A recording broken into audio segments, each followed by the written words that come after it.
എപ്പിസോഡിന്റെ ആരംഭത്തിൽ ഹീറോ കൂട്ടുകാരൻ കൊടുത്ത പാവയൊക്കെ നോക്കി അങ്ങനെ നിൽക്കുകയാണ്. ആ പാവ വെച്ച ഷെൽഫിൽ തന്നെയാണ് ആ ലിപ് ബാമും വെച്ചിട്ടുണ്ടായിരുന്നത്. എന്നാൽ ആ ലിപ് ബാം എടുത്തോണ്ട് പോയി കളഞ്ഞില്ലേ. അതുകൊണ്ട് തന്നെ ആ കുറ്റബോധം അടിച്ചിട്ട് ആ ലിപ് ബാം എടുക്കാനായിട്ട് പുറത്തിറങ്ങി വന്ന് നോക്കുമ്പോൾ അവിടെ ഹീറോയിൻ ഇരുന്ന് കരയുകയാണ്. അങ്ങനെ അവൻ പെട്ടെന്ന് തന്നെ ഹീറോയിനെ കൊണ്ട് കുടം എടുക്കുകയാണ്. അവളെ നോക്കുമ്പോഴാണ് അവൾ ആ ലിപ് ബാമും കയ്യിൽ പിടിച്ചിരുന്ന് കരയുകയാണ്. അവൾക്ക് ഒരുപാട് ഇഷ്ടമാണ് കേട്ടോ അവന്. പക്ഷെ ഇവൻ വിചാരിച്ചിരിക്കുന്നത് അവളൊരു മന്ത്രവാദി ആയതുകൊണ്ട് തന്നെ ഇവനെ രക്ഷിക്കാൻ വേണ്ടിയിട്ടാ ഇങ്ങനെയൊക്കെ കാണിക്കുന്നതെന്നാണ്. എന്നാൽ അവൾക്ക് ഇഷ്ടമുള്ളതുകൊണ്ടാണ് ഇവനെ രക്ഷിക്കാനായിട്ട് അവൾ ഇറങ്ങി പുറപ്പെട്ടേക്കുന്നത്. എന്തായാലും അവൻ അവളെ വിളിച്ചോണ്ട് വന്ന് വീട്ടിലിരുത്താണ്. അവൾക്ക് ഗ്രീൻ ടീ ഇട്ട് കൊടുക്കുകയാണ് പനി വരാതിരിക്കാനായിട്ട്. അവൻ വലുതായിട്ട് അവളടുത്ത് മിണ്ടുന്നൊന്നുമില്ല. അവൾ അവിടെ അങ്ങനെ നോക്കുമ്പോൾ ടേബിളിനകത്ത് കുറച്ച് ഫോട്ടോ ഇരിക്കുന്നത് കാണുകയാണ്. എടുത്ത് നോക്കുമ്പോഴാണ് മനസ്സിലാവുന്നത് അതിനകത്ത് മൊത്തം മന്ത്രവാക്യങ്ങൾ എഴുതി വെച്ചേക്കുകയാണ്. അതാ ഇൻഫ്ലുവൻസർ മന്ത്രവാദി കൊടുത്ത ഫോട്ടോകളാണ്. ഇത് കണ്ടതോടെ ഹീറോയിന് ഒരു കാര്യം മനസ്സിലായി. ഇത് സാധാരണ മന്ത്രവാക്യങ്ങളല്ല. ഹീറോനെ വിളിച്ചിട്ട് പറയുകയാണ്, ഇതാരാ നിനക്ക് എഴുതി തന്നത്? ഇതിങ്ങനെ എഴുതാൻ പാടില്ല. ഒരാളുടെ മുഖത്ത് ഈ മന്ത്രവാക്യങ്ങൾ എഴുതിയാൽ അവര് സ്വർഗത്തിൽ പോവില്ല, അവര് നരകത്തിൽ പെട്ടുപോകും. ഇത് ഒഴിവാക്കാൻ രണ്ട് സൊല്യൂഷൻ ഉണ്ട്. ഒന്നെങ്കിൽ ഇത് എഴുതിയ ആളെടുത്ത് പോയിട്ട്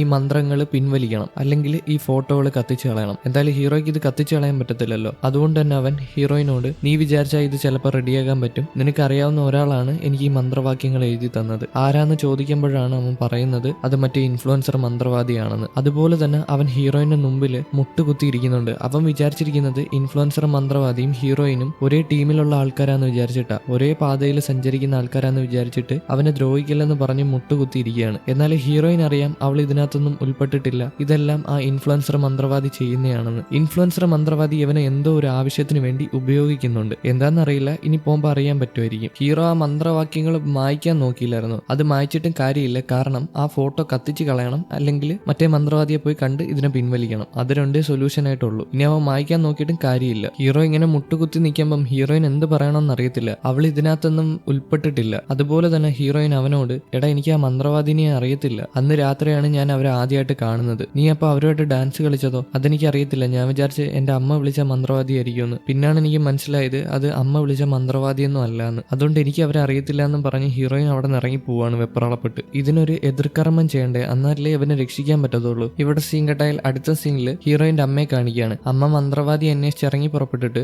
മന്ത്രവാദിയെ കിട്ടിയിട്ടില്ല, അതുകൊണ്ട് തന്നെ തിരിച്ചു വന്നിരിക്കുകയാണ്. ഇത് കാണുന്ന ആൺ മന്ത്രവാദി, ഞാൻ അപ്പോഴേ പറഞ്ഞില്ലേ അവരെ കിട്ടത്തില്ല എന്ന്, എന്നിട്ട് പോയിട്ട് ഇപ്പൊ എന്തായി മഴയും നനഞ്ഞ് തിരിച്ചു കയറി വന്നിരിക്കുന്നെന്ന് പറയുകയാണ്. ഈ നേരം ഒരു കഫേയില് കൂട്ടുകാരനും പ്രസിഡന്റും കൂടെ അവിടെ ഇരുന്ന് പ്രോജക്റ്റ് ചെയ്യാണ്. ഈ പ്രസിഡന്റിന് കൂട്ടുകാരനോട് ചെറിയൊരു ക്രഷ് ഉണ്ട് കേട്ടോ. അവിടെ കുറെ അധികം കപ്പിൾസ് കൈപിടിച്ചൊക്കെ ഇരിക്കുകയാണ്. അതും കണ്ടിട്ട് അവള് ബ്ലഷ് അടിക്കുന്നുണ്ട്. അതുപോലെ തന്നെ അവൻ പ്രോജക്റ്റ് കാണിക്കാനായിട്ട് അവളടുത്ത് വന്ന് ഇരിക്കുന്നുണ്ട്. എന്നാൽ അവള് വിചാരിക്കുന്നത് ഇവൻ റൊമാൻസ് കാണിക്കാൻ വന്നതാണെന്നാണ്. അപ്പൊ ഈ പ്രോജക്റ്റ് എങ്ങനെ ഉണ്ടെന്ന് ചോദിക്കുമ്പോൾ അവള് വിചാരിക്കുന്നത് അവൻ വന്ന് അടുത്തിരുന്നത് എങ്ങനെ ഉണ്ടെന്നാ ചോദിക്കുന്നതെന്നാണ്. അപ്പൊ അവള് പറയും, ഇതങ്ങോട്ട് പോരാ, ഇനി നീ ട്രൈ ചെയ്യണമെന്ന്. കൂട്ടുകാരൻ വിചാരിക്കുന്നത് പ്രോജക്റ്റിന്റെ കാര്യമാണെന്നാണ്. എന്നാൽ ഇവരിങ്ങനെ സംസാരിച്ചുകൊണ്ടിരിക്കുമ്പോൾ തന്നെ കൂട്ടുകാരൻ ഒരു കാര്യം കാണുന്നുണ്ട്. അതായത് ഹീറോ അതുവഴി നടന്നു പോകുന്നത്. ഇത് കണ്ടതോടെ പ്രസിഡന്റിന്റെ അടുത്ത് ഇപ്പം വരാമെന്ന് പറഞ്ഞിട്ട് അവൻ അവിടെ നിന്ന് ഇറങ്ങി ഓടുകയാണ്. അവൻ നേരെ പുറത്ത് വരുമ്പോഴത്തേക്കും ഹീറോ ബസ്സിൽ കയറിയിട്ടുണ്ട്. എങ്ങനെയൊക്കെയോ ഓടിപ്പടച്ച് ആ ബസ്സിൽ കയറുന്നുണ്ട്. എന്നിട്ട് ഹീറോ അറിയാതെ ബസ്സിൽ നിന്ന് ഇറങ്ങി ഹീറോനെ തന്നെ ഫോളോ ചെയ്ത് പോകുന്നുണ്ട്. കൂട്ടുകാരൻ വിചാരിച്ചിരിക്കുന്നത് അവനെ എപ്പോഴും ഒരു പെൺകുട്ടി വിളിച്ച് സന്തോഷപ്പെടാൻ പാടില്ല, വിഷമിച്ചിരിക്കാനെന്ന് പറയുന്ന ഒരു പെൺകുട്ടിയില്ലേ, ആ പെൺകുട്ടിയെ കാണാൻ പോകുന്നതാന്ന് വിചാരിച്ചിട്ടാണ് കൂട്ടുകാരൻ പിറകെ ഫോളോ ചെയ്തു പോകുന്നത്. ഹീറോയ്ക്ക് ഇത് അറിയത്തില്ല കേട്ടോ. ഇന്നേരം ഹീറോയിൻ മുത്തശ്ശിയുടെ ഫോട്ടോയൊക്കെ വെച്ച ആ സ്ഥലം ഇല്ലേ, അവിടെ വന്നിട്ടുണ്ട്. അവിടെ വന്നതൊക്കെ തുറന്നിട്ട് അതിൻ്റെ അകത്തൊരു പെട്ടിയുണ്ട്, മുത്തശ്ശിയുടെ സാധനങ്ങളൊക്കെ ഇട്ട് വയ്ക്കുന്ന ഒരു പെട്ടി. അതിന്റെ പിറകിൽ തുണി വെച്ച് കറക്കി നോക്കുകയാണ്, അതായത് ഇങ്ങോട്ടാക്കി നോക്കുകയാണ്. നോക്കുമ്പോഴാണ് ഹീറോയിൻ കാണുന്നത് അതിനകത്ത് മന്ത്രത്തിൽ എന്തോ ചെയ്തു വെച്ചിട്ടുണ്ട്. ദുഷ്ടശക്തിയുടെ മന്ത്രങ്ങളാണ് അതിനകത്ത് എഴുതി വെച്ചിരിക്കുന്നത്. ഇതിൽ കൂടെ തന്നെ നമുക്ക് മനസ്സിലാക്കാം, അതായത് ഇൻഫ്ലുവൻസർ മന്ത്രവാദി ഹീറോയിന്റെ നല്ലതിന് വേണ്ടിയൊന്നല്ല പ്രവർത്തിക്കുന്നത്, അവനെ എന്തോ മോശം കാര്യങ്ങൾക്കായിട്ട് ഉപയോഗിക്കുകയാണ്. ഹീറോയിൻ ഈ പെട്ടിയൊക്കെ നോക്കി നിൽക്കെ തന്നെ ഹീറോ അവന്റെ വീട്ടിൽ വന്നിട്ടുണ്ട്. അവന്റെ അച്ഛനും അമ്മയും താമസിക്കുന്ന അവന്റെ വീട്ടിൽ. അവൻ അവിടെ വന്ന് കോണിംഗ് ബെൽ അടിക്കുമ്പോഴത്തേക്കും ആരും തുറക്കുന്നില്ല. അതേ നേരം അങ്ങോട്ടൊരു കാറ് വരുന്നുണ്ട്. ആ കാറിൽ നിന്ന് അവന്റെ അച്ഛൻ ഇറങ്ങി വരുന്നുണ്ട്. ഇവനെ കണ്ടതോടെ അവന്റെ അച്ഛൻ ദേഷ്യപ്പെടുകയാണ്. എന്തിനാണ് ഇവിടെ വന്ന്, ബാക്കിയുള്ള ആൾക്കാരെ കൂടെ കൊല്ലാനാണോ എന്നൊക്കെ പറഞ്ഞിട്ട് ദേഷ്യപ്പെടുകയാണ്. ഇതെല്ലാം കണ്ടുകൊണ്ട് കൂട്ടുകാരെ മണ്ടേ നിപ്പുണ്ട് കേട്ടോ. അവനൊന്നും മനസ്സിലാവുന്നില്ല. എന്തായാലും അച്ഛനെ കണ്ടപ്പം ഹീറോ, അച്ഛാ എനിക്കൊരു കാര്യം പറയാനുണ്ട്, എനിക്ക് ആ മന്ത്രവാദി കണ്ട ഒരു കാര്യം ചോദിക്കാനുണ്ട്. ആ മന്ത്രവാദി ഈ വീട്ടിലുണ്ടെങ്കിൽ എന്നെ ഒന്ന് കാണീര, അവരെ മാത്രമേ ഞാൻ കാണത്തുള്ളൂ, അല്ലാതെ അമ്മയെ കാണാനൊന്നും ഞാൻ പോകത്തില്ല. ഈ വീട്ടിലുള്ള വേറെ ആരെയും ഞാൻ കാണത്തില്ല, അവരെ മാത്രം ഒന്ന് കണ്ടാൽ മതി എന്നാണ് ഇവൻ അച്ഛൻ്റെ അടുത്ത് പറയുന്നത്. എന്നാൽ അച്ഛന് പേടിയാണ് കേട്ടോ.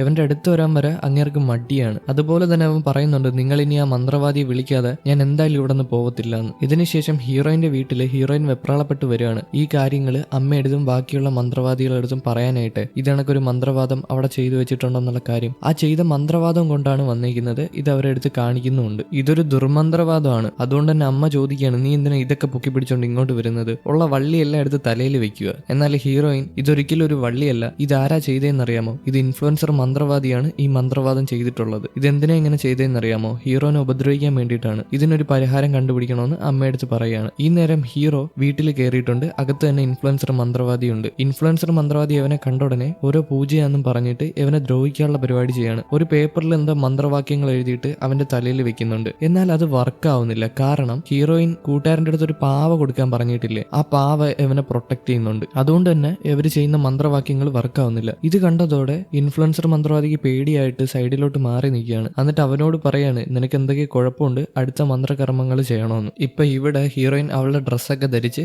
അതുപോലെ തന്നെ ആൺ മന്ത്രവാദി, സ്റ്റാഫ്, ഹീറോയിന്റെ അമ്മ, ഇവരെല്ലാരും കൂടെ അവിടെ ഇരുന്നിട്ട് മന്ത്രങ്ങൾ ചെയ്യാൻ തുടങ്ങുകയാണ്. ഹീറോയിൻ ആണ് മെയിൻ ആയിട്ട് ചെയ്യുന്നത്. ഹീറോയിൻ ഓരോ കാര്യങ്ങൾ ചെയ്യാൻ പറഞ്ഞു കൊടുക്കുകയാണ്. ഇപ്പൊ ചെയ്ത ആ മന്ത്രങ്ങളില്ലേ, അതിനെ നശിപ്പിച്ച് കളയണം, അല്ലെങ്കിൽ അത് ഹീറോയ്ക്ക് ആപത്തായിട്ട് മാറും. അതുപോലെ തന്നെ ഹീറോയിന്റെ മുത്തശ്ശിക്ക് സ്വർഗത്തിലോട്ട് കടക്കാനും പറ്റത്തില്ല. ഇത് മനസ്സിലാക്കിയിട്ടാണ് ഹീറോയിൻ ഇതൊക്കെ ചെയ്യുന്നത്. എവളി മന്ത്രവാക്യങ്ങളൊക്കെ ചെയ്യുമ്പോഴത്തേക്കും ഇൻഫ്ലുവൻസർ മന്ത്രവാദി ഹീറോയിൻ വിളിച്ചോണ്ട് പുറത്തു വന്നിട്ടുണ്ട്. അതുപോലെ തന്നെ ഒരു ടാക്സിയിൽ കയറി എങ്ങോട്ടോ പോയിട്ടുണ്ട്. ഇപ്പൊ രാത്രി ആയിട്ടുണ്ട് കേട്ടോ. കൂട്ടുകാരൻ ഇതെല്ലാം കണ്ടു നിപ്പോണ്ട്. അവൻ കുറച്ച് പിറകെ ഓടാൻ നോക്കിയിട്ടുണ്ട്, എന്നാലും നടക്കുന്നില്ല. കാറിന്റെ കൂടെയൊക്കെ അവൻ ഓടാൻ പറ്റുമോ, അവൻ ഓടി തളർന്ന് അവിടെ നിന്ന് നിൽക്കുകയാണ്. അതുപോലെ തന്നെ ഹീറോയിന് മെസ്സേജ് അയക്കുന്നുണ്ട്, ഇന്നണക്ക് ഒരു ലേഡി ഹീറോയിനെ വിളിച്ചോണ്ട് എങ്ങോട്ടോ പോയെന്ന് പറഞ്ഞിട്ട്. പക്ഷെ ഇൻഫ്ലുവൻസർ മന്ത്രവാദിയാണെന്ന് അവൻ അറിയത്തില്ല. ഇപ്പൊ ഇവിടെ ഹീറോയിൻ ആണെങ്കിൽ മന്ത്രങ്ങളൊക്കെ ചെയ്ത് നല്ല ക്ഷീണിച്ചിട്ടുണ്ട്. കാരണം ഒരു ദുഷ്ടശക്തിയാണ് ഒഴിപ്പിക്കാൻ നോക്കുന്നത്. അപ്പൊ അത്രയധികം എനർജി ആവശ്യമുണ്ട്. അവൾ അങ്ങനെ തളർന്ന് കിടന്നിട്ട് ഫോൺ എടുത്ത് നോക്കുമ്പോഴത്തേക്കും അവൾ കാണുന്നത് ഈ മെസ്സേജ് ആണ്, ഹീറോയിൻ ഒരു സ്ത്രീ വിളിച്ചോണ്ട് പോയെന്ന് പറഞ്ഞിട്ട്. ഈ സമയം ഹീറോയിനെയും കൊണ്ട് ആ മന്ത്രവാദി നേരെ വന്നേക്കുന്നത് അവന്റെ വീട്ടിൽ തന്നെയാണ്. കാരണം ആ വീട്ടിൽ അവനെ പ്രൊട്ടക്ട് ചെയ്യാൻ എന്തോ ഉണ്ടെന്ന് അവർക്ക് മനസ്സിലായിട്ടുണ്ട്. അതുകൊണ്ട് തന്നെ അതിനെ എടുത്ത് കളഞ്ഞാലേ ഇവരുടെ ബാക്കി പരിപാടികളൊക്കെ നടക്കത്തുള്ളൂ. ഇപ്പൊ അവനോട് പറഞ്ഞിട്ടുള്ളത് അകത്ത് ദുഷ്ടശക്തിയുണ്ട്, അതിനെ എടുത്ത് കളയണമെന്നാണ്. അതുകൊണ്ടാണ് അവനെ പിടിച്ചോണ്ട് വന്നിരിക്കുന്നത്. അങ്ങനെ അവനെ പുറത്താക്കിയിട്ട് അവരകത്ത് കയറി നോക്കുന്നുണ്ട്. അങ്ങനെ ലാസ്റ്റ് തപ്പി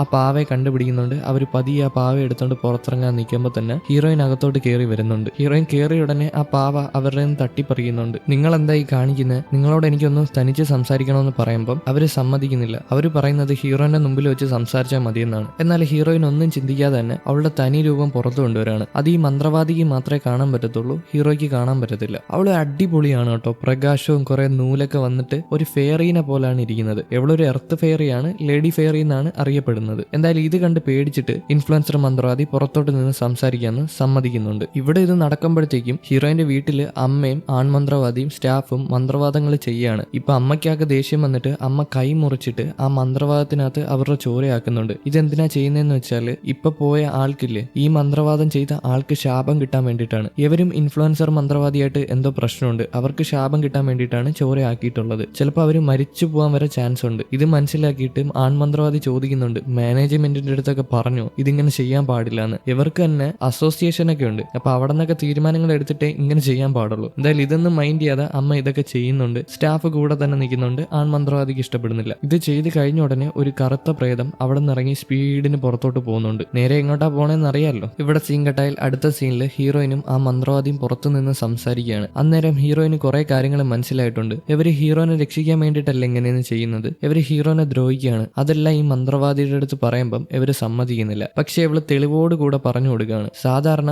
ഒരാളെ രക്ഷിക്കണമെങ്കിൽ മന്ത്രവാദ വെള്ളമൊക്കെ ഉപയോഗിക്കണം. പക്ഷെ ഇവർ ആകെ ഉപയോഗിച്ചിട്ടുള്ളത് മെഴുകുതിരിയും തീയും മാത്രമാണ്. ഇതിൽ കൂടെ തന്നെ ഹീറോയിന് മനസ്സിലായി ഇവരൊരു ദുഷ്ടശക്തി മാത്രമാണെന്നുള്ള കാര്യം. അതുപോലെ തന്നെ ഒരാളുടെ മുഖത്ത് മന്ത്രവാക്യങ്ങൾ എഴുതാൻ പാടില്ല. മുത്തശ്ശിയുടെ മുഖത്ത് അങ്ങനെ എഴുതി വെച്ചിട്ടുണ്ട് ഫോട്ടോയിൽ. അപ്പൊ അവർക്ക് സ്വർഗത്തിൽ പോകാൻ പറ്റത്തില്ല. ഇതെല്ലാം ഈ മന്ത്രവാദിയുടെ തെറ്റാണ്. ഇതവർ അറിഞ്ഞുകൊണ്ട് ചെയ്തത് തന്നെയാണ്. ഇതെല്ലാം ഹീറോയിൻ കയ്യോടെ പൊക്കി അവരുടെ അടുത്ത് പറയുന്നുണ്ട്. ഈ കാര്യങ്ങളെല്ലാം കേട്ടോണ്ട് തന്നെ ഹീറോ പുറത്തോട്ട് വരുന്നുണ്ട്. ഇതെല്ലാം സത്യമാണെന്ന് ചോദിക്കുമ്പോൾ മന്ത്രവാദി സമ്മതിക്കുന്നില്ല. അവർ മിണ്ടാതെ നിൽക്കുകയാണ്. ഇത് മനസ്സിലാക്കിയതോടെ ഹീറോ ആ ഫോട്ടോ കത്തിക്കുന്നുണ്ട്, മുത്തശ്ശിയുടെ ഫോട്ടോയെ. കാരണം വേറൊന്നുമല്ല, ഈ ഫോട്ടോ കത്തിക്കാതിരിക്കാൻ വേണ്ടിയിട്ടാണ് ഇൻഫ്ലുവൻസർ മന്ത്രവാദി എവൻ പോയി കണ്ടിട്ടുള്ളത്, ഈ ശാപം എങ്ങനെയെങ്കിലും ഒഴിപ്പിച്ചു തരണമെന്ന് പറഞ്ഞിട്ട്. എന്നാൽ അവരിത് ചെയ്യത്തില്ല എന്ന് മനസ്സിലായതുകൊണ്ടാണ് അവൻ ആ ഫോട്ടോ കത്തിക്കുന്നത്. ഇത് കണ്ടതോടെ മന്ത്രവാദിക്ക് മനസ്സിലായി ഇനി അവരുടെ പ്ലാൻ ഒന്നും നടക്കാൻ പോകുന്നില്ലെന്ന്. അതുകൊണ്ട് തന്നെ ഹീറോനോട് വന്നിട്ട് ഇനി എന്നെ കൊണ്ടൊന്നും ചെയ്യാൻ പറ്റത്തില്ല, എന്നാലും നീ നിന്നെ രക്ഷിക്കാൻ വേണ്ടിയിട്ട് ഇത്രയധികം മന്ത്രവാദികൾ ഉള്ളപ്പം നീ ഇതേണക്കൊരു കുട്ടി മന്ത്രവാദികളെയാണല്ലോ നോക്കാൻ ഏൽപ്പിച്ചെന്ന് പറഞ്ഞ് കളിയാക്കിക്കൊണ്ട് ഒരുമാതിരി പുച്ഛഭാവത്തിൽ അവിടെ നിന്ന് ഇറങ്ങി പോകുന്നുണ്ട്. അവനെ ചത്തവനെ എന്നാണ് വിളിക്കുന്നത് കേട്ടോ. അതായത് പുതിയതായിട്ട് ചത്തവനെ എന്നാണ് ആ മന്ത്രവാദി അവനെ വിളിക്കുന്നത്. എന്തിനാന്നറിയില്ല, ഇനി പോകുമ്പോൾ മനസ്സിലാക്കാൻ പറ്റുമായിരിക്കും. ഇവരെ ഇറങ്ങിപ്പോയ ഉടനെ ഹീറോയിനും പിറകെ ചെല്ലുന്നുണ്ട്. എന്തിനാ പെണ്ണുമ്പിള്ളേ നീ അവനെ ചത്തവനെ എന്ന് വിളിക്കുന്നതെന്ന് ചോദിച്ചാണ് പിറകെ ചെല്ലുന്നത്. ഇന്നേരം അവള് ശ്രദ്ധിക്കുമ്പോഴാണ് ആകാശത്തുനിന്നൊരു കറുത്ത ശക്തി സ്പീഡിൽ പറന്നു വരുന്നത്. ഇത് കണ്ടപ്പോഴേ അവൾക്ക് മനസ്സിലായി എന്തോ ഒരു സംഭവം ഉണ്ടെന്ന്. പെട്ടെന്ന് വന്ന് ഇൻഫ്ലുവൻസർ മന്ത്രവാദിയുടെ ദേഹത്ത് പതിക്കുകയാണ് ആ കറുത്ത ശക്തി. അതിലൂടെ തന്നെ ഇവര് ബോധം കെട്ട് തറയിൽ വീഴുന്നുണ്ട്. ഒരു തല ഇറക്കം പോലെയൊക്കെ അനുഭവപ്പെട്ടിട്ട് അവിടെ ഇരുന്ന് പോവാണ്. അവരുടെ ചെവിയിൽ നിന്നൊക്കെ ചോര വരുന്നുണ്ട്. ഇത് കണ്ടപ്പോഴേ ഹീറോയിന് മനസ്സിലായി ഇവരൊരു ഇവിൽ സ്പിരിറ്റിനെ ആരാധിക്കുന്നുണ്ടെന്ന്. അതായത് ഇവര് ദുഷ്ടശക്തിയായിട്ട് കൂട്ടുകൂടിയിട്ട് എന്തൊക്കെയോ ചെയ്യുന്നുണ്ട്. ഇവര് ഹീറോനെ രക്ഷിക്കാനൊന്നും അല്ല നോക്കുന്നത്, വേറെ എന്തോ ചെയ്യാനാണ് നോക്കുന്നത്. നമുക്കറിയില്ല, ഇനി പോകുമ്പോൾ മനസ്സിലാവുമായിരിക്കും. അതുപോലെ തന്നെ അവൾ അവരുടെ മുമ്പിൽ വന്നിട്ട് കാല് പിടിച്ച് സംസാരിക്കാൻ പറയുന്നുണ്ട്. അതായത് തെണ്ടിക്കോളം പറയുന്നുണ്ട്. ഒരു മന്ത്രവാദി ദുഷ്ടശക്തികളെ സെർവ് ചെയ്യാൻ പാടില്ല, എന്നിട്ട് അവരങ്ങനെ ചെയ്തേക്കുന്നത്. അപ്പൊ ദൈവം കോപിക്കത്തില്ലേ? എന്തായാലും അത് പ്രാർത്ഥിച്ച് മാറ്റാനാണ് പറയുന്നത്. എന്തായാലും ഇവർ ഇതൊന്നും മൈൻഡ് ചെയ്യാതെ അവിടെ നിന്ന് നടന്നു പോവാണ്. ആടിയാണ് കേട്ടോ പോകുന്നത്. അവരെ കൊണ്ട് നടക്കാനൊന്നും വയ്യ, അത്രയും ക്ഷീണിച്ചിട്ടുണ്ട്. അതൊരു ശാപമാണ്. അത് ആരാ കൊടുത്തതെന്ന് നിങ്ങൾക്കറിയാലോ? ഹീറോയിന്റെ അമ്മയാണ് കൊടുത്തത്. അവര് ചെയ്ത ശാപം അവർക്ക് അതിന് തിരിച്ചു കിട്ടിയിട്ടുണ്ട്. എന്നാൽ ഒരു പ്രശ്നമുണ്ട്. ഒരാൾക്ക് ശാപം കൊടുത്താൽ അവരുടെ കുഴിമാടത്തിന്റെ കൂടെ തന്നെ നമ്മുടെ കുഴിമാടം വെട്ടണമെന്നാണ്. അതായത് ഒരാൾക്ക് ശാപം കൊടുത്താൽ രണ്ടുപേരും, അതായത് ശാപം കൊടുത്ത ആളും ശാപം കിട്ടാൻ പോകുന്ന ആളും മരിക്കാനുള്ള ചാൻസ് ഉണ്ട്. ഇപ്പൊ ഇത് സംഭവിക്കുകയാണെങ്കിൽ അമ്മ കൂടെ മരിച്ചു പോകാനുള്ള സാധ്യത കൂടുതലാണ്. ഇത് അറിഞ്ഞിട്ട് തന്നെയാണ് അമ്മ ആ ശാപം ചെയ്തത്. പിന്നീട് ഹീറോന്റെ വീട്ടിന്റെ തൊട്ട് ഫ്രണ്ടിൽ നിന്നിട്ട് ഓരോ പ്രേതത്തിനെയും ഉപ്പുവാരി എറിഞ്ഞ് നശിപ്പിച്ച് കളയാണ്. അതുപോലെ തന്നെ മന്ത്രവാക്യങ്ങൾ കാണിക്കുന്നുണ്ട്. പിന്നെ ഒരു കാര്യമുണ്ട്, കൂട്ടുകാരനായിട്ട് ഫോൺ കോളിലാണ് അവനെ എങ്ങനെയും രക്ഷിക്കണം, അവനെ കാണുമ്പോഴൊക്കെ കെട്ടിപ്പിടിക്കണമെന്നാണ് അവനോട് പറയുന്നത്. എന്തായാലും അവൻ കൃത്യമായിട്ട് അത് ചെയ്യാന്നും പറയുന്നുണ്ട്. ഇപ്പൊ അവൻ എന്തോ ചെയ്തുകൊണ്ടിരുന്നതാണ്, അത് കളഞ്ഞിട്ടാണ് അവൻ ഇറങ്ങി ഓടിപ്പോയത്. അതെന്താന്ന് അവൻ അറിയത്തില്ല. അതേപോലെ തന്നെ അവൻ വന്ന ആ കോഫി ഷോപ്പില്ലേ, അതിന്റെ തൊട്ട് ഫ്രണ്ടിലാണ് നിൽക്കുന്നത്. അവിടെ ആ പെൺകുട്ടി എഴുതി വെച്ചിട്ടുണ്ട്, അതായത് പ്രസിഡന്റ് നിന്നെ കൊല്ലൂടാ നാറിയെന്ന് പറഞ്ഞിട്ട്. അതായത് പ്രോജക്റ്റ് കംപ്ലീറ്റ് ആക്കാതെയാണ് അവളെ ഒറ്റയ്ക്കാക്കിയിട്ട് അവൻ ഇറങ്ങി പോയിരിക്കുന്നത്. അതിന്റെ ദേഷ്യം പ്രസിഡന്റിനുണ്ട്. എന്തായാലും ഇതൊക്കെ സംസാരിച്ച് കഴിഞ്ഞിട്ട് അവൻ ഫോൺ വെക്കുകയാണ്. അതുപോലെ തന്നെ ഹീറോയിൻ വീണ്ടും പ്രേതങ്ങളെ ഒഴിപ്പിച്ചുകൊണ്ടിരിക്കുകയാണ്. ഇപ്പൊ അവളുടെ കലണ്ടർ നോക്കുമ്പം ഇനി കുറച്ച് ദിവസമൂടെ ഉള്ളൂ കേട്ടോ അവന്റെ രക്ഷിക്കാനായിട്ട്. അതുവരെ എങ്ങനെയും അവനെ പിടിച്ചു നിർത്തണം. ഈ നേരം ഹീറോ അകത്തിരിക്കുകയാണ് കേട്ടോ. അവനാകെ കുറ്റബോധം, ഹീറോയിന്റെ അടുത്ത് ഇത്രയും ചെയ്തത് കാരണം, അതുകൊണ്ട് തന്നെ കുറ്റബോധം അടിച്ചിരിക്കുകയാണ്. അതുപോലെ തന്നെ ഹീറോയിൻ പറഞ്ഞിട്ടുണ്ടായിരുന്നു ഇനി ആകെ 2 ദിവസം കൂടെ ബാക്കിയുള്ളൂ, അതുവരെ ആ സ്ത്രീയായിട്ട് ഒരു ബന്ധത്തിലും പാടില്ല, അവര് പറയുന്നതെന്ന് കേൾക്കാൻ പാടില്ല, അവര് ദുഷ്ടശക്തിയാണ്. അതുപോലെ അവൻ ആ ഫോട്ടോ കത്തിച്ചില്ലായിരുന്നു. ആ ഫോട്ടോ എടുത്ത് മുത്തശ്ശിയുടെ മുഖമുള്ള ഫോട്ടോ കൊടുത്തിട്ടുണ്ടായിരുന്നു. കുറെ കത്തിയെങ്കിലും കുറച്ചൊന്നും കത്തിയിട്ടില്ല. എന്നിട്ട് അവനോട് നിനക്ക് എന്നെ വെറുക്കണമെങ്കിൽ വെറുക്കാം, ഇനി ആകെ 2 ദിവസം കൂടെ ഉള്ളൂ, അതുവരെ നീ എന്റെ കൂട്ടുകാരനായിട്ട് ഇരിക്കണമെന്ന് പറഞ്ഞിട്ടാണ് അവള് വിഷമിച്ചിട്ട് അവിടെ ഇറങ്ങി പോയിട്ടുള്ളത്. എന്തായാലും അവന് ഉറക്കം വന്നിട്ട് കൂട്ടുകാരന്റെ പാവയുണ്ടല്ലോ, അതുപോലെ തന്നെ ആ ലിബാമും ഉണ്ട്, അതെടുത്തിട്ടാണ് അവിടെ നിന്ന് പോകുന്നത്. കൂട്ടുകാരന്റെ പാവ അവന് പ്രൊട്ടക്ഷൻ ആയിട്ട് ഹീറോയിൻ കൊടുത്തതാണ് അവന് മനസ്സിലായിട്ടുണ്ട്. ഹീറോയിൻ ആ മന്ത്രവാദിയുടെ നിന്ന് തട്ടിപ്പറിച്ച് അവന് കൊടുത്തതാണ്, കൊണ്ട് കളയില്ലെന്ന് പറഞ്ഞിട്ട്, അതെപ്പോഴും അവന്റെ കൂടെ വേണമെന്ന് പറഞ്ഞിട്ട് അത് അവനെ പ്രൊട്ടക്ട് ചെയ്യും എല്ലാ ദുഷ്ടശക്തിയിൽ നിന്നും. ഇപ്പൊ ഇവിടെ ഈ മന്ത്രവാദി നേരെ വന്നേക്കുന്നത് ആ ഹോണ്ടഡ് ഹൗസിലാണ്. അവിടുത്തെ പ്രേതമായിട്ട് സംസാരിക്കുകയാണ്. ഇനി ആകെ കുറച്ച് ദിവസം കൂടെ ഉള്ളൂ, അതുപോലെ തന്നെ 99 പേരെ ഇവർ കൊന്നിട്ടുണ്ട് കേട്ടോ. ഇനി ആകെ ഒരാളെ കൂടെ കൊന്നാൽ ഇവർക്ക് ആ ദുഷ്ടശക്തിനെ കിട്ടും, അതിൽ നിന്ന് ശക്തി ആർജിക്കാൻ പറ്റും. ആ ദുഷ്ടശക്തിനെ കൊണ്ടുവരാൻ നോക്കുകയാണ് ഭൂമിയിലോട്ട്. ഇവർ ശാപം കിട്ടിയോണ്ട് തന്നെ ചോരയൊക്കെ തുപ്പുന്നുണ്ട് കേട്ടോ. എന്തായാലും ഒന്നും കൂടെ ശക്തി വേണ്ടേ, അതുകൊണ്ട് തന്നെ ഹീറോയിന്റെ അമ്മയൊക്കെ ചെയ്ത ഒരു മന്ത്രവാദത്തിന്റെ പാവയുണ്ടായിരുന്നു, ആ പ്രേതം പുറത്തു വരാതിരിക്കാനുള്ള. ആ പാവ എടുത്തോണ്ട് വന്നിട്ട് കൈ മുറിക്കുകയാണ്. എന്നിട്ട് ആ ചോര പാവയുടെ മണ്ടയിലാക്കിയിട്ട് അതിന്റെ കഴുത്ത് കുത്തിപ്പൊടിച്ച് തലയെടുത്ത് എങ്ങോട്ടോ കളയുകയാണ് ആ പാവയുടെ. എന്നിട്ട് ആ പാവ തിരിച്ച് അവിടെ കൊണ്ടുവരുന്ന വെക്കുന്നുണ്ട്. അതുപോലെ തന്നെ ഇനി ആ പ്രേതത്തിന് ശക്തിയും കിട്ടും. ഇതിനുശേഷം പിറ്റേന്ന് ക്ലാസ് റൂമിൽ ഹീറോയിൻ ഇടയ്ക്കിടയ്ക്ക് ഇങ്ങനെ അവനെ നോക്കും, കൂട്ടുകാരനെ. അപ്പം എവള് നോക്കുന്നതെന്ന് കാണുമ്പോൾ കൂട്ടുകാരൻ ഹീറോനെ കെട്ടിപ്പിടിക്കും കേട്ടോ. വല്ലാത്ത രീതിയിലാണ് കെട്ടിപ്പിടിക്കുന്നത്. കെട്ടിപ്പിടിക്കും, ചിലപ്പോൾ അവൻ ചിന്തിക്കും ഇവൻ ആൺകുട്ടി തന്നെ ആണോ എന്ന്. അങ്ങനെ രീതിയിലൊക്കെ അവൻ കെട്ടിപ്പിടിക്കുന്നുണ്ട് കേട്ടോ. ഈ നേരം പ്രസിഡന്റ് അങ്ങോട്ട് വന്നിട്ട് കൂട്ടുകാരനെ ഹീറോനോട് ഒറ്റയ്ക്ക് സംസാരിക്കണമെന്ന് പറയുന്നുണ്ട്. അവന്മാർ രണ്ടുപേരെയും പിടിച്ചു നിർത്തി ചോദിക്കുകയാണ് എന്തിയാടാ നിന്റെ പ്രോജക്റ്റ് ഒക്കെ, നീയൊക്കെ ഇത് ചെയ്യാതെ എവിടെ തെണ്ടി നടക്കുവാണ്, ഇന്നലെ തന്നെ അത് ചെയ്യാതെ തെണ്ടാൻ പോയി, ഇന്നെങ്കിലും നീയൊക്കെ പ്രോജക്റ്റ് ചെയ്യാൻ വരുമോ എന്നൊക്കെ ചോദിച്ച് ദേഷ്യപ്പെടുവാണ്. അപ്പൊ കൂട്ടുകാരൻ ഹീറോയിൻ ഈ പ്രോജക്റ്റ് ഒക്കെ ചെയ്തോ, അവള് ഞങ്ങളോട് തെണ്ടി നടക്കുവാണല്ലേ. എന്നാൽ ഹീറോയിൻ ഈ പ്രോജക്റ്റ് ഒക്കെ ആദ്യമേ ചെയ്തിട്ടുണ്ട്. അതെങ്ങനെയായിരിക്കും നിങ്ങളുടെ സംശയം? ഹീറോയിൻ ഒരാളുമായിട്ട് കൂട്ടുകൂടിയില്ലായിരുന്നോ, അതായത് പ്രേതക്കുട്ടിയായിട്ട്. അവളുടെ ദേഹത്ത് ഇപ്പൊ പ്രേതമില്ല. അവർ രണ്ടുപേരും കൂട്ടുകാരായതുകൊണ്ട് അവളാണ് ഹീറോയിന്റെ പ്രോജക്റ്റ് എഴുതി കൊടുത്തിട്ടുള്ളത്. അതുപോലെ തന്നെ അതിന് സഹായമായിട്ട് ഏതൊക്കെ ഫോട്ടോയിൽ പ്രേതം ഉണ്ടെന്ന് ഹീറോയിൻ അവൾക്ക് പറഞ്ഞു കൊടുക്കുന്നുണ്ട്. അവള് വലിയ മന്ത്രവാദി ആയതുകൊണ്ട് തന്നെ ഫോട്ടോയിൽ കൂടെ പ്രേതത്തിനെ കാണാൻ പറ്റും. ഇതെല്ലാം അവൾക്ക് പറഞ്ഞു കൊടുക്കുകയാണ്. ഇന്നേരമാണ് ക്ലാസ്സിലോട്ട് അവരെല്ലാരും കൂടെ കയറി വരുന്നത്. അപ്പൊ തന്നെ അവര് നോക്കിക്കൊണ്ടിരുന്ന ആ ഫോട്ടോ ഒക്കെ എടുത്ത് മാറ്റുന്നുണ്ട്. പിന്നീട് അവർക്ക് ഫിസിക്കൽ ട്രെയിനിങ് പീരീഡ് ആണ്. അന്നേരം ഹീറോയിനെ കാത്ത് പുറത്ത് നിൽക്കുന്നുണ്ട് അവളോട് സോറി പറയാനായിട്ട്. എന്നാൽ അവളുടെ കൂട്ടുകാരി വിളിച്ചുകൊണ്ട് പോവാണ്. അവളുടെ കയ്യിൽ ഒരു ക്യാമറ ഉണ്ട് കേട്ടോ. ഓരോ സ്ഥലത്തും ഫോട്ടോ എടുത്തിട്ട് ഇതിനകത്ത് പ്രേതമുണ്ടോ അവിടെ പ്രേതമുണ്ടോ എന്നൊക്കെയാ ചോദിക്കുന്നത്. അതുകൊണ്ട് തന്നെ ഹീറോയിന് സംസാരിക്കാൻ പറ്റിയില്ല. ഇപ്പൊ അവര് വോളിബോൾ കളിക്കുകയാണ്. ഹീറോയിൻ കൂട്ടുകാരനും കളിക്കുന്നുണ്ട്. അപ്പൊ ഇടയ്ക്കിടയ്ക്ക് പ്രേതങ്ങൾ വരുന്നുണ്ട് കേട്ടോ. ഇത് കണ്ട ഹീറോയിൻ അവിടെ നിന്ന് കൈ അടിക്കുന്നുണ്ട്. ഇത് കേട്ട ഉടനെ കൂട്ടുകാരൻ ഹീറോനെ കയറി പിടിക്കും. ഇത് ചെറുതായിട്ട് കളിയിൽ ഫൗളായിട്ട് ബാധിക്കുന്നുണ്ട്, എന്നാലും ഇടയ്ക്കിടയ്ക്ക് പിടിക്കും. ഇതിന്റെ ഇടയിൽ തന്നെ കൂട്ടുകാരി ഫോട്ടോ എടുക്കുന്നുണ്ട് കേട്ടോ. അങ്ങനെ ഫോട്ടോ എടുത്ത് ലാസ്റ്റ് നോക്കുമ്പോഴാണ് ഹീറോയിൻ ഒരു കാര്യം മനസ്സിലാവുന്നത്. അതായത് അവള് നിരത്തി ഫോട്ടോ എടുത്തിട്ടുണ്ട് ആ കോട്ട് മൊത്തം. അപ്പൊ ഫോട്ടോയിൽ കുറെ അധികം മുഖമില്ലാത്ത പ്രേതങ്ങൾ നിൽക്കുന്നുണ്ട്. ഇത് കണ്ടതോടെ അവൾക്ക് ആകെ പേടിയാവുകയാണ്. അവള് പ്രസിഡന്റിനെ വിളിച്ച് പറയാണ് എനിക്കിന്ന് സുഖമില്ല, ഞാൻ വീട്ടിൽ പോവാന്ന്. അങ്ങനെ അവള് പെട്ടെന്ന് തന്നെ അവിടെ നിന്ന് ഇറങ്ങി ഓടുകയാണ്. ഈ പ്രേതങ്ങൾക്ക് എന്തോ പ്രത്യേകത ഉണ്ട് കേട്ടോ, എന്തെങ്കിലും ദുഷ്ടശക്തി ആയിരിക്കും, അതുകൊണ്ടായിരിക്കും അവൾ ഇത്രയും വെപ്രാളപ്പെട്ട് അവിടെ നിന്ന് ഇറങ്ങി പോയിട്ടുള്ളത്. പിന്നീട് കളിയൊക്കെ കഴിഞ്ഞിട്ട് ഹീറോയും കൂട്ടുകാരനും മുഖം കഴുകുവാണ്. അങ്ങനെ മുഖം കഴുകിക്കൊണ്ട് നിൽക്കുമ്പോൾ തന്നെ പ്രസിഡന്റ് ഫോൺ കൊണ്ടുവന്ന് കൂട്ടുകാരന് കൊടുക്കുന്നുണ്ട്. ഹീറോയിനാണ് കോളിൽ അവൾക്ക് എന്തോ പറയാനുണ്ടെന്ന്. അവള് പറയുന്നത് നീ ഇനി എന്തൊക്കെ വന്നാലും ഹീറോനെ വിട്ട് ദൂരോട്ട് പോകാൻ പാടില്ല, അവന്റെ തൊട്ടടുത്ത് തന്നെ കാണണം. ഇതും പറഞ്ഞ് ഫോൺ കട്ട് ചെയ്യാണ്. അങ്ങനെ ഇവർക്ക് സംശയം തോന്നാതിരിക്കാൻ വേറെ എന്തൊക്കെയോ അവൻ പറയുന്നുണ്ട്. അവള് ഫോൺ കട്ട് ചെയ്തതിന് ശേഷം നിനക്ക് വയ്യല്ലേ, നീ വരണ്ടെന്നൊക്കെ പറഞ്ഞിട്ട് ഇപ്പൊ പ്രസിഡന്റ് നീയൊക്കെ ഇനി എന്തൊക്കെ ചെയ്താലും ഇന്ന് എനിക്ക് പ്രോജക്റ്റ് സബ്മിറ്റ് ചെയ്യണം, നാളെ തന്നെ എനിക്ക് ആ പ്രോജക്റ്റ് വേണം, ഇന്നിരുന്ന് മര്യാദയ്ക്ക് എഴുതിക്കണം. എന്നാൽ ഹീറോയ്ക്ക് ആർച്ചറിയുടെ പ്രാക്ടീസ് ഉണ്ട്, അതുകൊണ്ട് വൈകിട്ട് എന്തായാലും എഴുതാൻ പറ്റത്തില്ല, അപ്പൊ രാത്രി വേണം എഴുതാൻ. അതുകൊണ്ട് തന്നെ പ്രസിഡന്റ് ഒരു പ്ലാൻ ഉണ്ടാക്കാണ്, രാത്രി രണ്ടുപേരും കൂടെ ഒരു വീട്ടിൽ പോയിരുന്ന് എഴുതാൻ. ഇത് കേട്ടതോടെ കൂട്ടുകാരന് സന്തോഷമാവാണ്, കാരണം ഹീറോനെ പ്രൊട്ടക്ട് ചെയ്യാൻ പറ്റുമല്ലോ അവന്റെ കൂടെ തന്നെ ഉള്ളതുകൊണ്ട്. ഈ പ്ലാൻ പറഞ്ഞു കൊടുത്തോണ്ട് തന്നെ കൂട്ടുകാരൻ പ്രസിഡന്റിനെ ചെന്ന് കെട്ടിപ്പിടിക്കുകയാണ്. എന്നിട്ട് അവൻ അവിടെ നിന്ന് പോകുന്നുണ്ട്. പ്രസിഡന്റിന് ചെറിയൊരു ക്രഷ് ഉള്ളതുകൊണ്ട് തന്നെ അവള് ബ്ലഷ് അടിച്ച് അവിടെ അങ്ങനെ നിൽക്കുകയാണ്. ഈ മുഖമൊക്കെ ചുമന്നിട്ട് ബ്ലഡ് ഫ്ലോ കൂടിയിട്ട്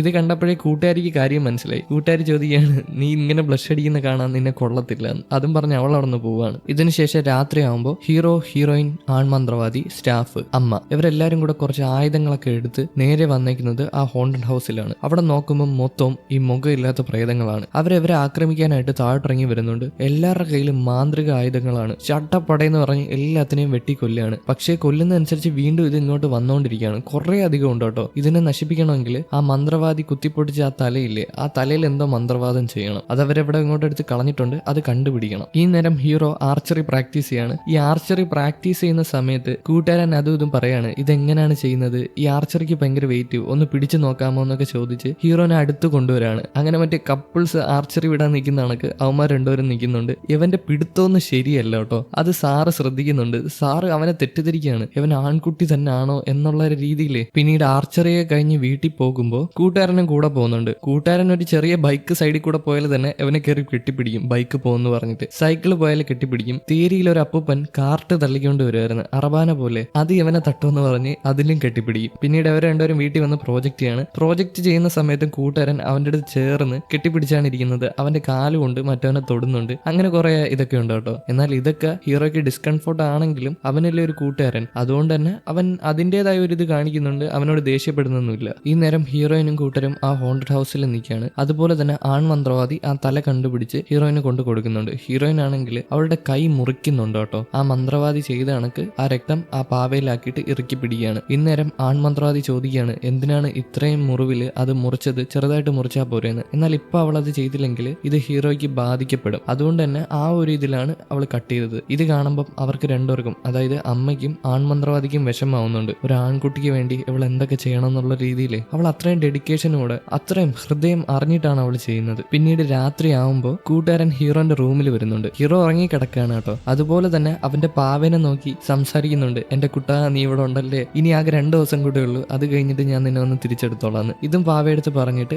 അവൻ അറിയാതെ, അതായത് ഹീറോ അറിയാതെ അവന്റെ അടുത്ത് വന്ന് കിടക്കുന്നുണ്ട്. എന്നാൽ ഹീറോ കണ്ണ് തുറന്ന് നോക്കുമ്പോൾ ഇവൻ തൊട്ട് ഫ്രണ്ടിൽ കിടക്കാൻ ഇവനെ അടിച്ചിറക്കാണ്, ഇറങ്ങിപ്പോളാൻ നാറി റൂമിൽ നിന്ന് പറഞ്ഞിട്ട്. എന്തായാലും അവൻ റൂമിൽ വന്നോണ്ട് തന്നെ ഹീറോയ്ക്ക് ഉറക്കം കിട്ടുന്നില്ല. അതുപോലെ തന്നെ ഉള്ളിൽ നല്ല കുറ്റബോധമുണ്ട്. അങ്ങനെ അവനൊരു വീഡിയോ എടുത്തു വെച്ച് കാണുകയാണ്. അതായത് കുട്ടിക്കാലത്തുള്ള ഹീറോയിന്റെ വീഡിയോ ആണ്. യൂട്യൂബിലൊക്കെ വൈറലാണ് കേട്ടോ. അതായത് ഒരു കുട്ടി മന്ത്രവാദി ഉണ്ടെന്ന് പറഞ്ഞിട്ട് ഇവൾ 8 വയസ്സിലെ മന്ത്രവാദങ്ങൾ ചെയ്യാൻ തുടങ്ങിയതാണ്. 8ാമത്തെ വയസ്സിൽ തന്നെ ഇവൾക്ക് പ്രേതങ്ങളെ കാണാൻ പറ്റും. ഇപ്പൊ നമുക്ക് ഒരു കാര്യം അറിയാൻ പറ്റുന്നുണ്ട്. അതായത് ഹീറോയിന്റെ അമ്മയും അച്ഛനും പണത്തിന് വേണ്ടിയാണ് ഹീറോയിനെ കൊണ്ടുവന്ന് ആ മന്ത്രവാദത്തിലുള്ള വീട്ടിലാക്കിയിട്ടുള്ളത്. ഈ കുട്ടീനെ കൊടുത്തിട്ട് അവര് പൈസ വാങ്ങിച്ചിട്ടുണ്ട് അച്ഛനും അമ്മയും. എന്ത് അച്ഛനും അമ്മയാണെന്ന് എനിക്ക് അറിയത്തില്ല. ഇങ്ങനെയൊക്കെ ചെയ്യാറില്ല ആൾക്കാർ. അച്ഛനും അമ്മയും എന്തായാലും ഇങ്ങനെയും ചെയ്യത്തില്ല പണത്തിന് വേണ്ടി, ഒരിക്കലും ഇല്ല. ഇപ്പൊ ഇവരിങ്ങനെ ചെയ്യുന്നത് എന്താണെന്നറിയാമോ? ഹീറോയിന് കുട്ടിക്കാലം തൊട്ടേ പ്രേതങ്ങളെ കാണാൻ പറ്റും. അതുകൊണ്ടാണ് ഇവളെ ഇവിടെ കൊണ്ടുവന്ന് വിറ്റേക്കുന്നത്. അതായത് ഇവള് ഭാവിയിൽ വളർന്ന് നല്ലൊരു മന്ത്രവാദിയാവും. അതുകൊണ്ടാണ് ഈ മന്ത്രവാദ വീട്ടിൽ കൊണ്ടുവന്ന് വിറ്റിട്ട് പൈസ വാങ്ങിച്ചേക്കുന്നത്. ഇവൾ ഒരുപാട് കഷ്ടപ്പെട്ടിട്ടുണ്ട് കേട്ടോ. ഇവളെ ഇരുട്ട് റൂമിൽ അടച്ചിട്ടിട്ടുണ്ട്. മന്ത്രക്കാട് എഴുതാൻ പഠിക്കാൻ വേണ്ടിയിട്ട് ഇവൾ ഓരോ തവണ തെറ്റിക്കുമ്പോഴും ഇവളെ ഇരുട്ട് റൂമിൽ അടച്ചിടും. ആ റൂമിൽ തന്നെ കുറെ അധികം പ്രേതങ്ങളൊക്കെ ഉണ്ട്. ഇവള് പേടിച്ചിരിക്കും. അങ്ങനെ ഒരു ദിവസം അവിടെ പുറത്തിരുന്ന് കരയുകയാണ്. അച്ഛാ, അമ്മയെ എനിക്ക് ഈ പ്രേതത്തിനെ കാണാൻ പറ്റത്തില്ല, ഞാൻ സാധാരണ ഒരു പെൺകുട്ടിയാണ്, എന്നെ കളഞ്ഞിട്ട് പോലെ എന്നൊക്കെ പറഞ്ഞിട്ട്. ഇന്നേരമാണ് അവളുടെ അമ്മ, അതായത് വളർത്തമ്മ, മന്ത്രവാദി അമ്മ അങ്ങോട്ട് വരുന്നത്. മോളെ നീ കരയണ്ടെന്ന് പറഞ്ഞിട്ട്. അമ്മ ഒരു പാവമാണ് കേട്ടോ. അതുപോലെ തന്നെ ഹീറോയിൻ വളർന്നു വലുതായതിനു ശേഷം, അതായത് 7ാം ക്ലാസ് 8ാം ക്ലാസ് ആ പ്രായം, അപ്പൊ അവള് സ്കൂളിൽ പോകുമ്പം അവിടുത്തെ കുട്ടികൾ ഇവളെ ബുള്ളി ചെയ്യും. മന്ത്രവാദി മന്ത്രവാദിനി എന്ന് പറഞ്ഞിട്ട്. അതുകൊണ്ട് തന്നെ അവള് വലുതായിട്ട് സ്കൂളിലൊന്നും പോയിട്ടില്ല. പിന്നീട് 10ാം ക്ലാസ് ഒക്കെ ആയതിനു ശേഷമാണ് അവൾ സ്കൂളിലൊക്കെ പോകാൻ തുടങ്ങിയത്. അപ്പൊ ആ കുട്ടിയുടെ അവസ്ഥ ഒന്ന് ആലോചിച്ച് നോക്കിയാണ്. ഈ ഫ്ലാഷ് ബാക്ക് കഴിയുമ്പോഴത്തേക്കും ഹീറോയിനെയും ആൺമന്ത്രവാദിനെയും അമ്മേനെയും കാണിക്കുകയാണ്. ആൺമന്ത്രവാദിക്ക് ഇതൊക്കെ കണ്ടപ്പോൾ നല്ല വിഷമം തോന്നി. അതായത് ഹീറോയിൻ ഇത്രയും ഡെഡിക്കേഷനോടെ കൈയൊക്കെ മുറിച്ചില്ലേ, അതുകൊണ്ട് തന്നെ ആൺമന്ത്രവാദി വന്ന് കെട്ടിപ്പിടിക്കുകയാണ്. അമ്മയോടുകൂടെ വന്ന് കെട്ടിപ്പിടിക്കാൻ പറയാണ്. അവര് 3 പേരും കെട്ടിപ്പിടിച്ച് നിന്ന് സ്നേഹം പങ്കിടുകയാണ്. ഈ നേരം ഹീറോയ്ക്ക് ഉറക്കം കിട്ടാത്തതുകൊണ്ട് തന്നെ ഹീറോ പുറത്തു വരികയാണ്. അപ്പൊ നോക്കുമ്പോൾ ഹാളില് കൂട്ടുകാരൻ കിടന്ന് ഉറങ്ങുന്നുണ്ട്. അതുകൊണ്ട് തന്നെ കൂട്ടുകാരനെ വിളിച്ചുണർത്താണ്. എന്നിട്ട് അവനോട് ചോദിക്കുകയാണ്, നിനക്ക് അറിയാറുന്നില്ലേ ഹീറോയിൻ മന്ത്രവാദിയാണെന്നുള്ള കാര്യം. ഇപ്പൊ ഹീറോയ്ക്ക് കാര്യങ്ങൾ മനസ്സിലായിട്ടുണ്ട്. ഹീറോയിൻ പറഞ്ഞിട്ടാണ് കൂട്ടുകാരൻ അവന്റെ ദേഹത്ത് പിടിക്കുന്നതെന്നുള്ള കാര്യം. അതുകൊണ്ടാണ് അവനോട് വന്ന് ചോദിക്കുന്നത്. ഇത് കേട്ട കൂട്ടുകാരൻ, ഇനി 2 ദിവസം കൂടെ കഴിഞ്ഞിട്ട് നിനക്ക് കാണിച്ചു തരാടാ നാറിയെന്ന അവന്റെ അടുത്ത് പറയുന്നത്. അവൻ കുറെ ഉപദ്രവിച്ചിട്ടുണ്ട് ഇവർ രണ്ടുപേരും. അതിന്റെ എല്ലാം ദേഷ്യമുണ്ട്. പക്ഷേ ഈ 2 ദിവസം കഴിഞ്ഞിട്ട് എന്തായാലും അടി കൊടുക്കുമെന്നാണ് അവൻ പറയുന്നത്. ഇത് കഴിഞ്ഞ് പിറ്റേന്ന് നമ്മുടെ ബുള്ളി പയ്യനെ അവന്റെ അച്ഛൻ നന്നായിട്ട് ഉപദ്രവിക്കുന്നുണ്ട്. കുട്ടികളുടെ മുമ്പിലിട്ട് അവനെ അടിക്കുകയാണ് കേട്ടോ. ഭയങ്കര ബ്രൂട്ടലായിട്ടാണ് അടിക്കുന്നത്. അവനെ നന്നായിട്ട് വെച്ച് താങ്ങി കൊടുക്കുന്നുണ്ട്. ഇത് കണ്ടുകൊണ്ട് ഹീറോയിൻ അവിടെ നിൽപ്പുണ്ട്. ഹീറോയിൻ ആ പട്ടിക്കുട്ടിയുടെ സംസാരിക്കുകയാണ്. ആ പട്ടിക്കുട്ടിയുടെ പേര് ബോക്കി എന്നാണ് കേട്ടോ. ബോക്കി അവനെ കടി എന്നാണ് പറയുന്നത്. ഈ പട്ടിക്ക് എവള് പറയുന്നതൊക്കെ മനസ്സിലാക്കാൻ പറ്റുന്നുണ്ട്. അതുകൊണ്ട് തന്നെ ആ പട്ടി ചെന്ന് അങ്ങേരെ കടിക്കുകയാണ്. അങ്ങേരെ അവിടെ വീണ് പോവാണ്. ഈ നേരം കൊണ്ട് അവൻ അവിടെ നിന്ന് ഓടി രക്ഷപ്പെടുന്നുണ്ട്. ഇവൾ ഇങ്ങനെ അത് സംസാരിച്ചുകൊണ്ട് നിൽക്കുമ്പോൾ തന്നെ ഹീറോ ബാക്കിൽ വന്ന് നിൽക്കുന്നുണ്ട്. ഇവളെ വിളിക്കാൻ നോക്കുന്നുണ്ട്. ഇത് കണ്ട ഉടനെ അവൾ പേടിച്ചിട്ട് അവിടെ നിന്ന് പോവുകയാണ്. അവൻ ദേഷ്യപ്പെടാൻ വന്നതായിരിക്കും എന്നാണ് ഹീറോയിൻ വിചാരിച്ചിട്ടുള്ളത്. ഇനി കുറച്ച് ദിവസം കൂടെ ഉള്ളൂ, അതിനുള്ളിൽ പ്രശ്നം വരാതെ നോക്കിയാൽ മതി. ഈ നേരം ബുള്ളി പയ്യൻ സ്കൂളിൽ കയറാതെ പുറത്ത് നടക്കുകയാണ്. എന്നിട്ട് അവന്റെ അമ്മേനെ ഫോൺ വിളിച്ചിട്ട്, അമ്മ അച്ഛൻ ജയിലിൽ നിന്ന് ഇറങ്ങിയിട്ടുണ്ട്, നിങ്ങളെ വന്ന് കണ്ട് കൊല്ലാൻ സാധ്യതയുണ്ട്, എത്രയും പെട്ടെന്ന് നിങ്ങളുടെ സിമ്മ് കട്ട് ചെയ്തിട്ട് ഈ ഏരിയയിൽ നിന്ന് തന്നെ ഓടി രക്ഷപ്പെടാൻ നോക്കിക്കോ. ഇതും പറഞ്ഞ് അവൻ നടന്നു വരുമ്പോഴത്തേക്കും തൊട്ട് ഫ്രണ്ടില് അവന്റെ ബാഗും പിടിച്ചോണ്ട് അച്ഛൻ അവിടെ നിൽപ്പുണ്ട്. ഇത് കണ്ട ഉടനെ അവൻ പേടിച്ചിട്ട് അവിടെ നോടുകയാണ് കേട്ടോ. ഇയാളൊരു തടവ് പുള്ളിയാണ്. ഇയാൾ നന്നായിട്ട് അവരെ രണ്ടുപേരും ദ്രോഹിക്കുന്നുണ്ട്. ഇവൻ ഓടി ഹോണ്ടഡ് ഹൗസിലാണ് വരുന്നത്. വേറെ വഴിയില്ലാത്തതുകൊണ്ട് തന്നെ ക്ഷീണിച്ചിട്ട് ആ ഹോണ്ടഡ് ഹൗസ് തുറന്നിട്ട് എങ്ങനെയൊക്കെ തള്ളി തുറന്നിട്ടൊക്കെയാണ് കയറുന്നത്. അവൻ കയറിയിടനെ ആ ഡോർ അടയുന്നുണ്ട്. എന്നാൽ അവൻ അതൊന്നും ശ്രദ്ധിക്കുന്നില്ല. ഈ ടെൻഷനിൽ അവൻ അവിടെ വന്ന് പേടിച്ചിരിക്കുകയാണ്. അച്ഛൻ അവനെ അത്രയും ബ്രൂട്ടലായിട്ടാണ് കേട്ടോ ഉപദ്രവിക്കുന്നത്. ഈ നേരം ക്ലാസ്സിൽ എല്ലാരും കൂടെ ഒരുമിച്ചിരിക്കുകയാണ് പ്രോജക്റ്റ് ചെയ്യാനായിട്ട്. സാറ് നോക്കുമ്പം ബുള്ളിപ്പയ്യനെ കാണാനില്ല. എന്തോ ഈയിടെയായിട്ട് അവൻ അത്ര ശരിയല്ല എന്നൊക്കെയാണ് സാറ് പറയുന്നത്. ഇങ്ങനെ സംസാരിച്ചുകൊണ്ട് നിൽക്കുമ്പോൾ തന്നെ ക്ലാസ്സിലോട്ട് ആ കുട്ടിപ്പട്ടി കയറി വരികയാണ്. ഹീറോയിന് മാത്രമേ ആ പട്ടിക്കുട്ടീനെ കാണാൻ പറ്റത്തുള്ളൂ. അതുകൊണ്ട് തന്നെ അത് വന്ന് ഹീറോയിനോട് ഈ കാര്യങ്ങളൊക്കെ പറയാണ്. പെട്ടെന്ന് തന്നെ ഹീറോയിൻ സാറിനോട് അനുവാദം ചോദിക്കുകയാണ്, ഞാൻ പോയി അവനെ കണ്ടുപിടിച്ചിട്ട് വരാമെന്ന്. ഇതും പറഞ്ഞിട്ട് അവൾ പെട്ടെന്ന് പുറത്തോട്ടിറങ്ങി ഓടുകയാണ്. അവൾ നേരെ ഓടി ആ ഹോണ്ടഡ് ഹൗസിന്റെ തൊട്ട് ഫ്രണ്ടിൽ ചെല്ലുകയാണ്. എന്നാൽ അവൾക്ക് അതിന്റെ അകത്ത് കയറാൻ പാടില്ല, പ്രേതം ആക്രമിക്കും. എന്നാൽ ആ പട്ടിക്കുട്ടി കാല് പിടിച്ച് സംസാരിക്കുകയാണ്. അതിന്റെ ആ നോട്ടവും അതൊക്കെ കാണുമ്പം എന്തായാലും അവനെ രക്ഷിച്ചേ പറ്റത്തുള്ളൂ. ആ നായ്ക്കുട്ടിയുടെ ഉടമസ്ഥനാണ് അകത്ത് കിടക്കുന്നത്. അതുകൊണ്ട് തന്നെ അവൾ ഫോൺ എടുത്ത് സ്റ്റാഫിന് മെസ്സേജ് അയക്കുന്നുണ്ട്, ഞാൻ ഹോണ്ടഡ് ഹൗസിന്റെ അകത്ത് കയറാൻ പോവാണ്, പറ്റുമെങ്കിൽ വന്ന് രക്ഷിക്കണേന്ന്. ഇത് മെസ്സേജ് അയച്ചിട്ടാണ് അവൾ അകത്തോട്ട് കയറുന്നത്. എങ്ങനെയൊക്കെ തള്ളി തുറന്ന് അകത്ത് കയറുമ്പം അവൻ അതിന്റെ അകത്ത് കിടക്കുന്നുണ്ട് കേട്ടോ. അവൻ സ്വന്തം കൊങ്ങയ്ക്ക് കൈവച്ച് പിടിച്ചുകൊണ്ടിരിക്കുകയാണ്. സ്വന്തമായിട്ട് ഞെരിച്ചു കൊല്ലാൻ നോക്കാണ്. കാരണം എന്താണെന്നറിയില്ല. ഈ എപ്പിസോഡിൽ നമുക്കത് അറിയാനും പറ്റത്തില്ല. ഇവിടെ ഇങ്ങനെ നടക്കുമ്പോഴത്തേക്കും ഇവിടെ സീൻ കട്ടായിട്ട് അടുത്ത സീനിൽ ഹീറോ ആ ബിൽഡിങ്ങിന്റെ അകത്ത് നിൽക്കുകയാണ്. അതുപോലെ തന്നെ ഡോറും അടഞ്ഞിട്ടുണ്ട്. എന്നിട്ട് അവൻ പതിയെ ഹീറോയിന്റെ അനുവാദം ഇല്ലാതെ ഹീറോയിനെ ചുംബിക്കാൻ വരുന്നതായിട്ട് കാണിച്ചുകൊണ്ടാണ് ഈ എപ്പിസോഡ് ഇവിടെ അവസാനിച്ചിരിക്കുന്നത്. എന്നാൽ പിന്നെ അടുത്ത എപ്പിസോഡായിട്ട് കാണാം. Okay, by.